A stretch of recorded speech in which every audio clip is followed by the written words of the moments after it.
ఢిల్లీలో కుస్తీలు, గల్లీలో దోస్తీలు. Congress బీజేపీపై KTR fire. BJP కోసం కాంగ్రెస్ డమ్మీ అభ్యర్థులు. బీజేపీని గెలిపించేందుకు కిషన్ రెడ్డి కంటే రేవంత్ రెడ్డి ఎక్కువ శ్రమ పడ్డారు. కేసీఆర్ యాత్రలో రాజకీయ మలుపు. ప్రాంతీయ పార్టీలదే హవా. బీఆర్ఎస్ అత్యధిక స్థానాలు గెలుస్తుంది. రాష్ట్రంలో బీజేపీ కాంగ్రెస్ రాజకీయం చూస్తే ఢిల్లీలో కుస్తీలు, గల్లీలో దోస్తీ అన్నట్టుందని బీఆర్ఎస్ వర్కింగ్ ప్రెసిడెంట్ కేటీఆర్ ఆరోపించారు. ఢిల్లీలో కొట్లాడుతున్నట్టు డ్రామాలు ఆడుతున్నారని, ఇక్కడ మాత్రం కలిసి పనిచేసుకుంటున్నారని విమర్శించారు. బీజేపీ పార్టీ అభ్యర్థులను గెలిపించేందుకు 7 బలహీనమైన డమ్మీ అభ్యర్థులను నిలబెట్టారని, కరీంనగర్, నిజామాబాద్, మెదక్ ఇట్లా చాలా మందిని డమ్మీ అభ్యర్థులను నిలబెట్టి బీజేపీకి పరోక్షంగా సహకారం అందించింది కాంగ్రెస్ పార్టీ అనేది ఇక్కడ ప్రధానంగా కేటీఆర్ చెప్తున్న విషయం. ఇక్కడ ఓటుకు నోటు కేసు గుజరాత్కు తరలించబడ్డది. ఓటుకు నోటు కేసుకు కావచ్చు, లేకపోతే రేవంత్ రెడ్డి బడేబాయ్ అని మోదీని సంబోధించడం కావచ్చు, ఒక లోపాయకార ఒప్పందం అయితే ఏర్పడ్డాడు తెలుస్తాను. ఇక్కడ రేవంత్ రెడ్డి 2 రకాల వ్యూహాలను పన్నుతున్నాడు. బీజేపీ అక్కడ కేంద్రంలో అధికారంకి వస్తే వాళ్ళు తన జోలికి రాకుండా ఉండేందుకు ఈ లోపాయకార ఒప్పందం పెట్టుకున్నాడు. ఏది? కొన్ని ఎంపీలను ఇక్కడ రేవంత్ రెడ్డి నిర్ణయించినట, ఇగో వీళ్ళకు సీట్లు ఇవ్వాలి, ఇస్తే వీళ్ళు గెలుస్తారు అని. ఇదే రేవంత్ రెడ్డి అక్కడ ఉన్న హైకమాండ్ కావచ్చు, అదే హైకమాండ్ అంటే ఇక సోనియా గాంధీ, రాహుల్ గాంధీని ఒప్పించినట్టు ఉన్నది.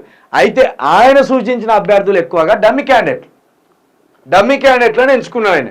ఎందుకంటే రేపటి కల్లా వాళ్ళకి కలిసి వచ్చినా వాళ్ళ అధికారంలోకి వస్తే రేవంత్ రెడ్డి సేఫ్. ఉదాహరణకి మల్కాజ్గిరి, సికింద్రాబాద్ కూడా.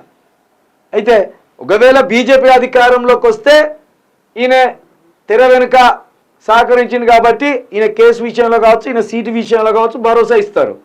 అదేవిధంగా రాహుల్ గాంధీ గెలిచింది అనుకో, యథావిధిగా సేఫ్. అంటే అటు గెలిచినా సేఫ్, ఇటు గెలిచినా సేఫ్ అనే ఒక ఆలోచనతోటి రేవంత్ రెడ్డి ఇట్లా డమ్మీ క్యాండిడేట్లను పెట్టిననే ఒక మాటను కూడా, ఒక విమర్శను కూడా ఇక్కడ కేటీఆర్ లేవనెత్తుతున్నాడు. ఇక వీళ్ళే డమ్మీ క్యాండిడేట్లను పెట్టిందంటే బీఆర్ఎస్ కూడా కొన్ని చోట్ల వచ్చి డమ్మీ క్యాండిడేట్లను పెట్టింది. అవును, వరంగల్లా పెట్టినోడు డమ్మీ క్యాండిడేటే, వాడు గెలుస్తాడా డిపాజిట్ వస్తుందా తెలియదు. మెదక్లో పెట్టిన డమ్మీ క్యాండిడేటే, ఆయనకు వస్తుందా డిపాజిట్ రాదా తెలియదు. సారీ మెదక్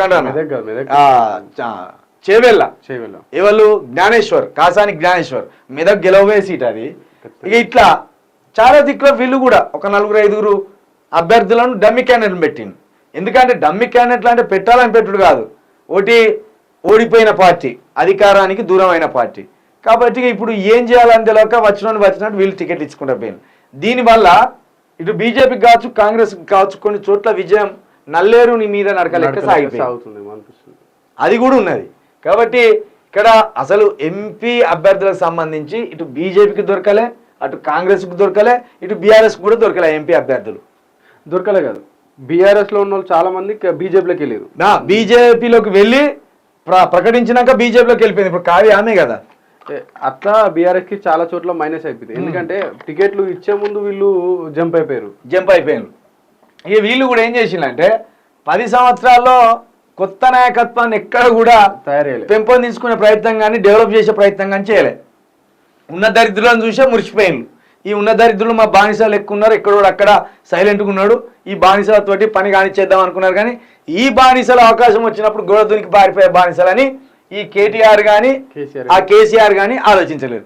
దానివల్ల ఇప్పుడు ఎక్కడికి వచ్చిందంటే పుసుక్కున కాంగ్రెస్ బీజేపీ మళ్ళీ అక్కడ వచ్చింది అనుకో, కేంద్రంలో 36 మంది ఎమ్మెల్యేలు ఉన్నారు కదా, 6 మిగులుతొట్టిగా ఖచ్చితంగా వాళ్ళే మిగులుతారు. ఒకవేళ మిగతా మళ్ళీ వాళ్ళు 4 మిగులుతారు. ఏది ఉద్యమానికి ముందు ఎట్లున్నారో గట్ట మిగులుతారు. కాబట్టి ఇప్పటికైనా అవకాశం ఈ కేటీఆర్ దగ్గర రేవంత్ రెడ్డి దగ్గర ఒక చిన్న పోలిక తేడా అయింది తెలుసా. ఇంకా కేటీఆర్ యువరాజు లెక్క ఫీల్ అవుతారు, కొంతడు కలవాడు. రేవంత్ రెడ్డి కుక్క వచ్చినా నక్క వచ్చినా కత్తాడు. నిన్న జర్నలిస్టులు పోయిన్లు, ప్రతి జర్నలిస్ట్ తోటి సెల్ఫీ, వాడిని ఇట్లా భుజం మీద చేసి ఇట్లా భుజం మీద చేసి ఇట్లా నిలబడతాను. దీనివల్ల ఏంటంటే రేవంత్ రెడ్డి ఎంత సింపుల్ పర్సన్, ఇంత సింపుల్ పర్సన్. అరే ముఖ్యమంత్రి అయిన తర్వాత కూడా ఆయన వ్యవహారం చాలా సింపుల్గా ఉన్నది, మనోడు అనిపిస్తాడు అనేది మనిషి ఆలోచన మారుతుంది.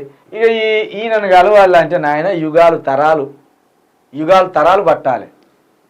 జర తొందరగా తీసేసుకొని ఈ సామాన్య ప్రజలకు అందుబాటులోకి రారు. ఇంకా నేను యువరాజుని, నేను రాజ్యాలను పాలించుకొచ్చిన మా నాయన అనే ఆలోచనలు దానికి ఎవరు ఏం చేయలేం. పార్టీ ఆగమయ్యేదాకా చూసుకోకుర్రి, కొత్త పిల్లలను తొందరగా తీసుకోర్రి, మాట్లాడగలిగే సత్తా ఉన్న వాళ్ళను, ప్రజలను మెప్పించగలిగే సత్తా ఉన్న వాళ్ళను, ప్రజల్లో మమేకమైపోయి పార్టీని డెవలప్ చేసే శక్తి ఉన్న వాళ్ళను కావాలని తీయండి. ఇక బీఆర్ఎస్ ఖచ్చితంగా ఇక పక్క పార్టీల మీద అసలు ఫోకస్ పెట్టదు, కొత్త నాయకాన్ని ఖచ్చితంగా తయారు చేసుకోవాలి. ఎందుకంటే ప్రాంతం మీద మీకు మమకారం ఉన్నది, ప్రాంతం కోసం కొట్లాడినది మాకు తెలుసు. కానీ ఇంతసేపు అని మీరు కొట్లాడినని ఎంతసేపు అని చేజేలు వలుపుతారు? లేని ఇప్పుడు అక్కడ మీరు వరంగల్ అంటే టీఆర్ఎస్ అంటే పంచప్రాణాలు పెట్టేటోళ్ళు ఉన్నారాడ ఓటర్లు, దానికి క్యాచ్ చేసుకోలేకపోయారు మీరు. కడియం కావ్యకి ఇత్తిరి ఆమె గోడ దునికి ఉరికే ఆ సుధీర్ని తీసుకొచ్చి పెడితే ఆడు గట్టిగా 4 మాటలు మాట్లాడేటోడు కాకపోతే ఉద్యమ నాయకుడు ఆయన కూడా ఉద్యమ నాయకుడే. ఇప్పుడు ఉద్యమ నాయకుడు అయితే సరిపోదు, వాడు వక్తనా, క్వాలిటీ సబ్జెక్ట్ ఉన్నదా, మాట్లాడగలడా, ప్రజల్ని మెప్పించగలడా, ఏ భరోసా ఇవ్వగలడు, ఇది కాదా కావాల్సింది.